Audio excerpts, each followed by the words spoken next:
하나님 말씀 보겠습니다. 하나님 말씀 요한복음 7장 37절부터 39절 말씀입니다. 요한복음 7장 37절부터 39절 신약성경 157페이지입니다.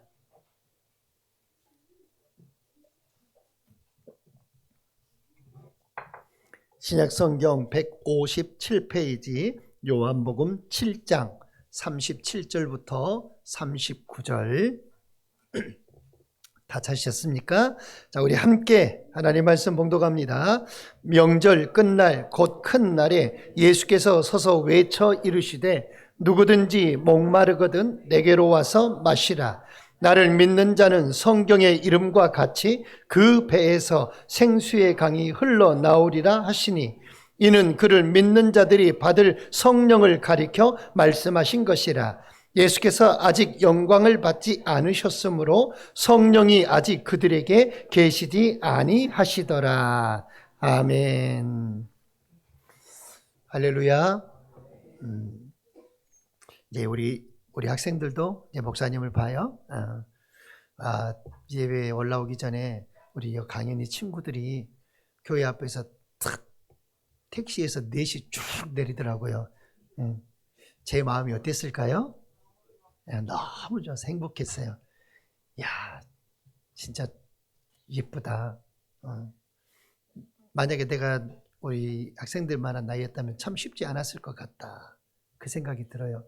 택시에서 내리는데 제가 머릿수를 세봤어요. 하나, 둘, 셋. 원래 셋이었거든? 근데 하나가 더 늘었더라고. 넷이 내리더라고요. 어찌나 예쁘고 어찌나 감사한지 하나님께 감사했습니다. 사랑하는 여러분, 오늘 본문은요 아무데나 예수님이 하신 말씀이 아니에요. 명절 끝날 곧 큰 날이라고 말하고 있는데 이 날이 언제냐면 초막절의 마지막 날이었습니다. 이스라엘은 3대 절기가 있죠. 6월절이 있고 오순절이 있고 그리고 초막절이 있습니다. 우리가 잘 알고 있던 6월절은 어린 양의 피가 있는 그런 날이죠. 그 어린 양을 잡아서 문설주와 그 임방에 피를 바르고 그 피가 발라진 그 집에는 죽음의 천사가 그 집을 들어가지 아니하고 유월한다, 넘어간다, 패스오버라고 그러죠. 넘어간다. 그래서 6월절이에요. 그리고 오순절은 구약적으로 보면 6월절 다음 날로부터 50일째 되는 날. 다시 말하면 모세가 하나님으로부터 율법을 받은 날이었습니다. 결국 이 오순절은 맥추절, 칠칠절로 이해가 되어지는데 다시 말하면 감사의 의미가 담겨 있고 첫 열매를 하나님께 드린 날이죠. 신약으로 보면 이 오순절은 우리가 잘 알고 있듯 성령 강림절이라고 합니다. 예수님이 부활하신 후에 바로 성령으로 강림하시는 귀한 날이죠. 또 하나의 절기는 초막절이 있습니다. 출애굽 후에 광야에 40년 동안 그 생활을 하나님 아버지 앞에서 초막에서 거하며 지냈던 것, 그리고 그 지냈던 날들을 감사하면서 그 고난의 생활 동안 하나님이 지켜주신 것을 인하여 감사했던 절기가 바로 이 초막절이지요. 초막절은 수장절이라고도 하고 장막절이라고도 합니다. 그런데 오늘 예수님이 말씀하신 이때는 이 초막절 마지막 날을 가리키고 있는데 이 제사장이 실로암 못에서 물을 길어와서 성전 제단에 붓는 그런 예식입니다. 이 의식의 의미가 뭐냐면 광야에서 반석에서 물을 내신 그 하나님을 기념함이기도 하고 메시아 시대에 부어질 성령의 은혜에 대한 소망이기도 하고 하나님 없이는 살 수 없다고 하는 그런 존재가 납니다라고 고백하는 신앙의 고백의 절기이기도 합니다. 그런데 예수님께서 이 초막절 마지막 날에 물 붓는 예식이 끝나는 바로 그 순간에 주님이 서서 큰 소리로 외치십니다. 뭐라고 외치셨어요? 오늘 성경에 보니까 누구든지 목마르거든 내게로 와서 마시라. 누구든지 목마르거든. 37절에 보면 이렇게 말하죠. 명절 끝날 곧 큰 날에 예수께서 서서 뭐라고 했어요? 외쳐 이르시되. 저도 성경을 보기는 봤지만 누구든지 목마르거든 내게로 와서 마시라. 그냥 이 성경 구절을 그냥 그렇게만 이해했는데 예수님께서 보니까 그 앞에 하신 행동이 뭐였어요? 크게 외쳤다라는 겁니다. 함께 한번 외쳐볼까요? 시작. 보니까 이건 외치는 거 아니에요. 한 번만 더 큰 소리로 한번 외쳐볼까요? 시작. 누구든지 목마르거든 내게로 와서 마시라. 예. 예수님이 누구든지 목마르거든 내게로 와서 마셔라. 나를 믿는 자는 성경의 이름과 같이 그 배에서 생수의 강이 흘러나오리라. 주님이 외쳤다고 했어요. 그냥 말씀하신 게 아니에요. 이 말 자체가 뭐냐면 외쳤다라고 하는 그 말은 선언하셨다라는 겁니다. 다시 말하면 이제 상징은 끝나버렸다라는 거예요. 상징적인 모든 건 다 끝나버렸다. 실체가 왔다라는 거예요. 나 예수가 왔다라는 겁니다. 성전도 제사도 의식이 아니라 바로 나다. 그러니까 예수님께서 말씀하시기를 누구든지 목마르거든 내게로 와서 마시라 말하고 있어요. 나에게 와서 마셔라. 나를 믿는 자는 그 배에서 생수의 강이 흘러나오리라. 다시 말하면 우리가 하나님으로부터 늘 받는 신앙에서 이제는 어떻게 해야 된다는 거예요? 그 배에서 생수의 강이 흘러나온다고 말했으니까 이제는 흘려보내는 신앙이 돼야 된다는 거예요. 우리는 늘 받는 신앙이 돼서는 안 돼요. 흘려보내는 신앙이 돼야 돼요. 영적인 흐름이 있어야 우리는 사는 것입니다. 성경은 신앙에 관해서 표현할 때 뭐라고 표현하냐면 정체돼 버린 웅덩이가 아니고 흐르는 강으로 표현하고 있단 말이죠. 강과 늪의 차이가 무엇인가요? 늪은 죽음이 있는 곳이잖아요. 늪에 빠지면 죽잖아요. 물론 강에 빠져도 죽기도 죽어요. 근데 강과 늪의 차이가 뭐냐면 삶과 죽음이라는 거예요. 강은 흐름이 있어요. 계속해서 흘러갑니다. 늪은요, 고여 있습니다. 결국 썩습니다. 그 안에 빠지면 죽습니다. 무엇이든지 흐르지 않으면 썩습니다. 여러분, 피가 흐르지 않으면 어떻게 생겨요? 고름이 생겨요. 피가 흐르지 않으면 고름이 생기고 생각이 흐르지 않으면 고민이 돼요. 그렇죠? 생각이 흘러가야 되는데 생각이 흐르지 않냐고 딱 머무르면 내 머리 안에 딱 머무르면 그때부터 뭐가 돼요? 고민거리가 돼요. 맞죠? 아니에요? 계속 생각하는 것은 뭐예요? 고민이 되고 있다는 거예요. 고민거리가 된다는 거예요. 돈이 흐르지 않으면 어때요? 부도나요. 그렇죠? 부도난 사람 봐보세요. 전부 다 자금줄이 막히고 돈이 흐르지 않아서 부도났다고 이야기하잖아요. 자금이 흐르지 않으면 부도가 나요. 은혜가 흐르지 아니하면 형식만 남게 됩니다.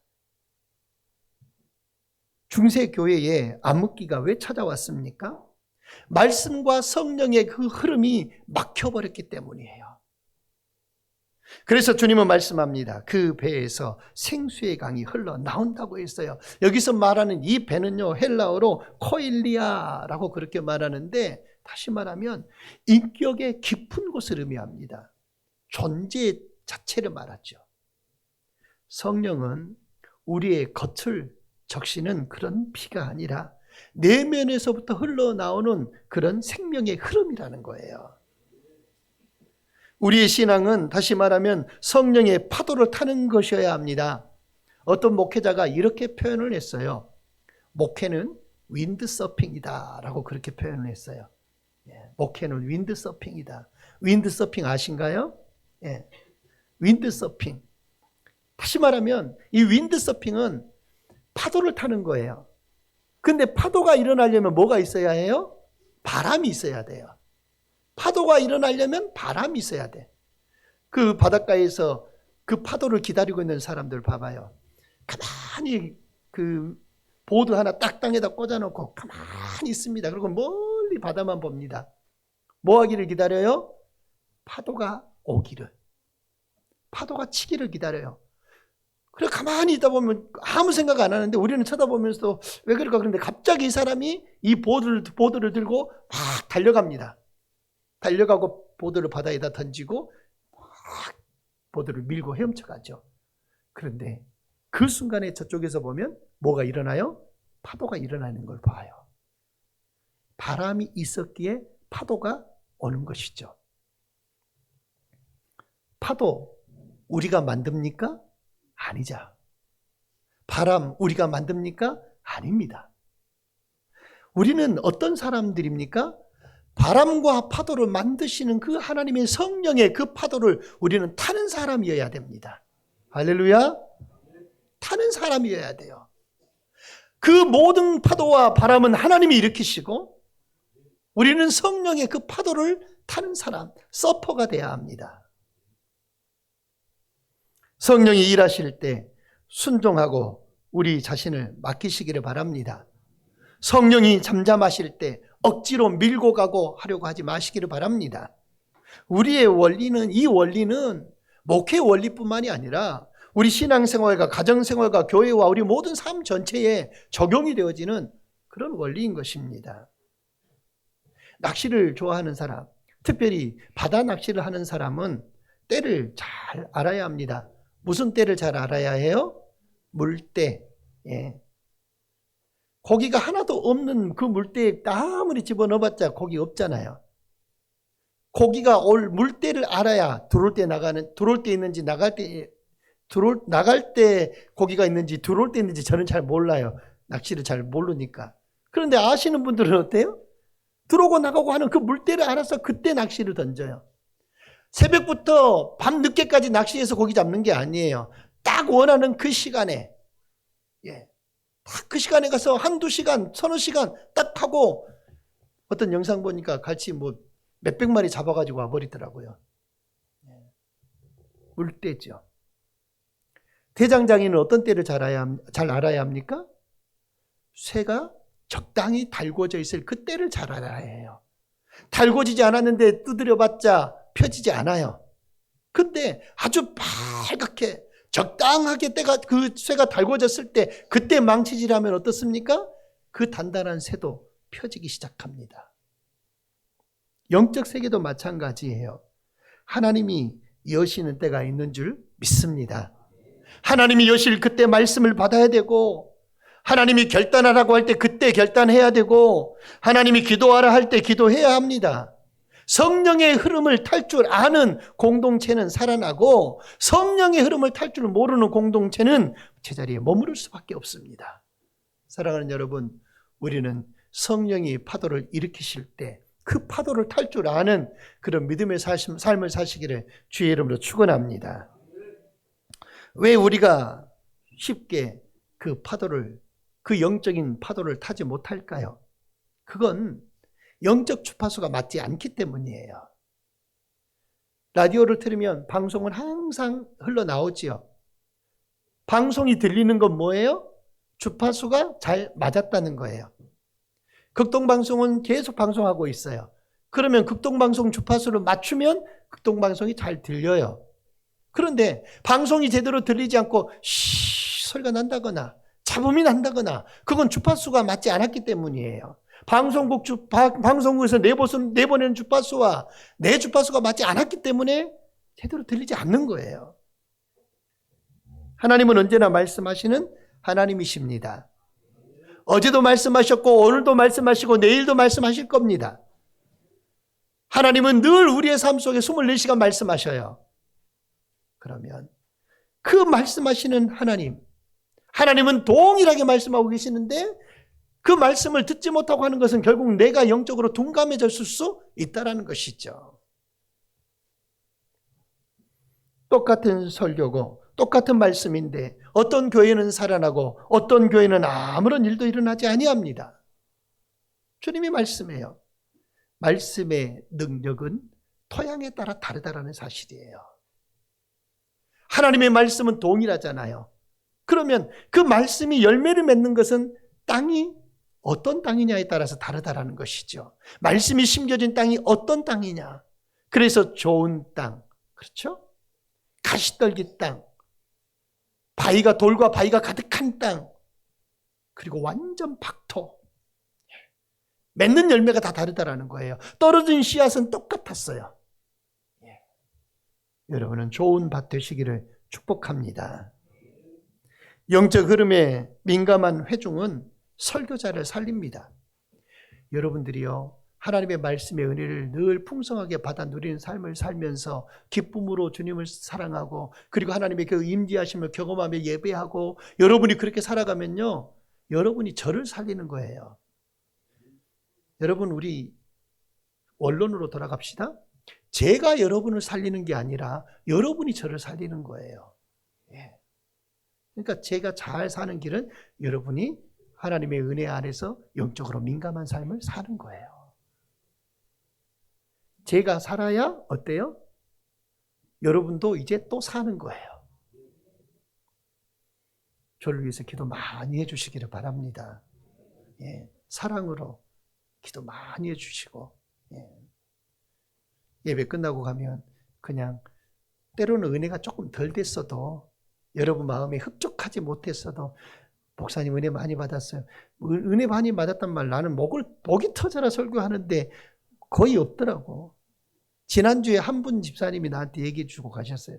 목사님 오늘 너무 좋았어요. 이러시더라고요. 조용히. 그게 나 지난주에 나 그 한 분을 위해서 설교했던 것 같아. 여러분이 저를 살린다니까요. 여러분이 저를 더 미치도록 말씀 앞에 들어가도록 그렇게 만든다니까요.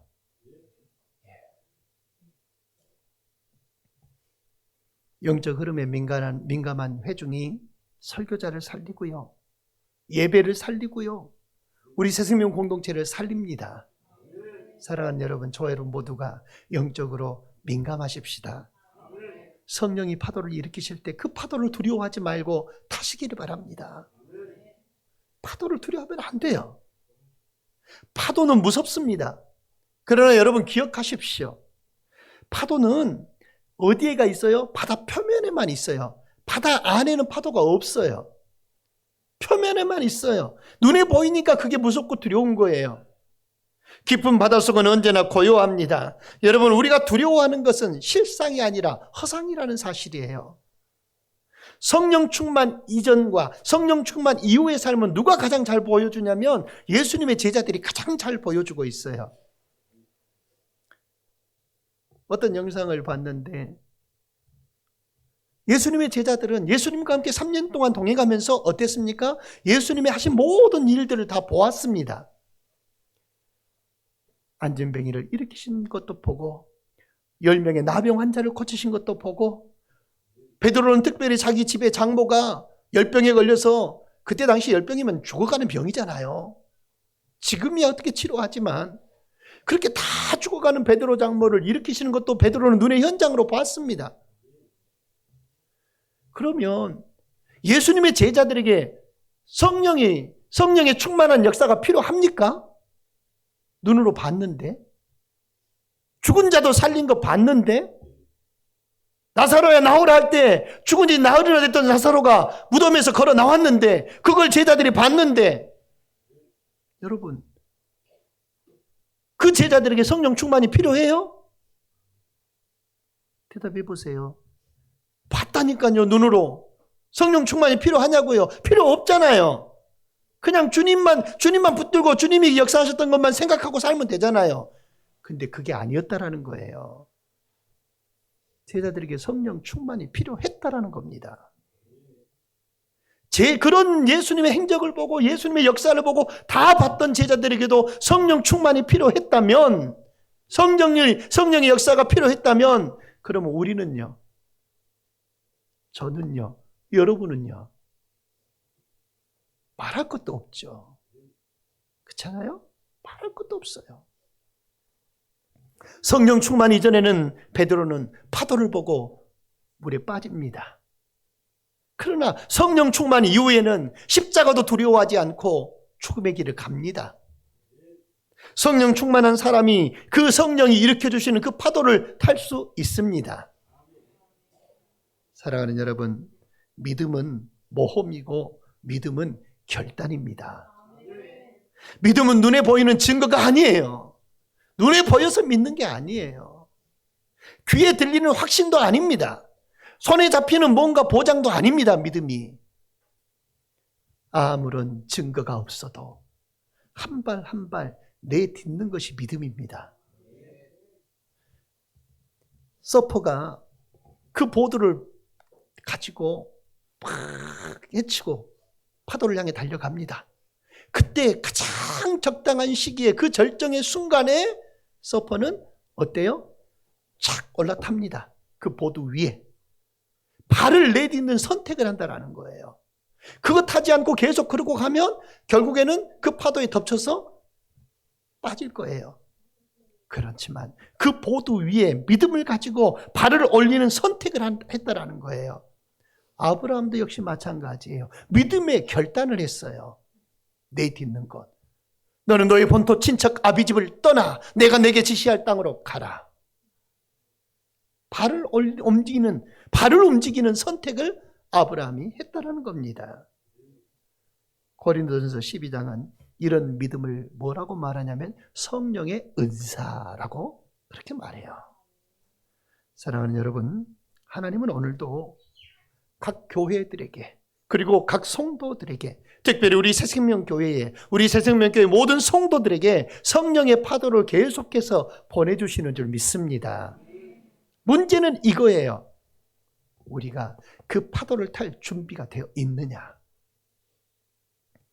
기도의 불길을 이어가고 말씀의 흐름을 막지 않고 있는지, 성령의 그 미세한 움직임에 내가 민감한지, 그것이 중요해요.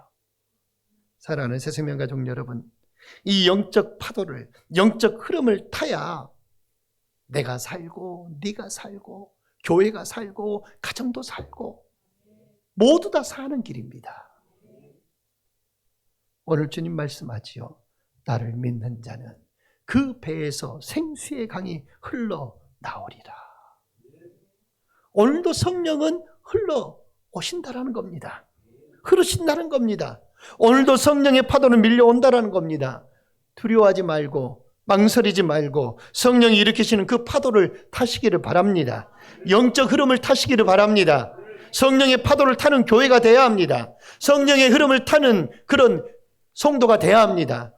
우리 가정이 성령의 역사에 민감하고 성령의 일하심에 민감하고, 그래서 성령이 내 삶 가운데 늘 함께 하시도록, 성령이 일하시도록, 그리고 성령이 일하실 때 나는 그 일하심에 함께 동승해서 그 성령의 역사를 일으킬 수 있는 그런 저와 여러분 되시기를 바랍니다.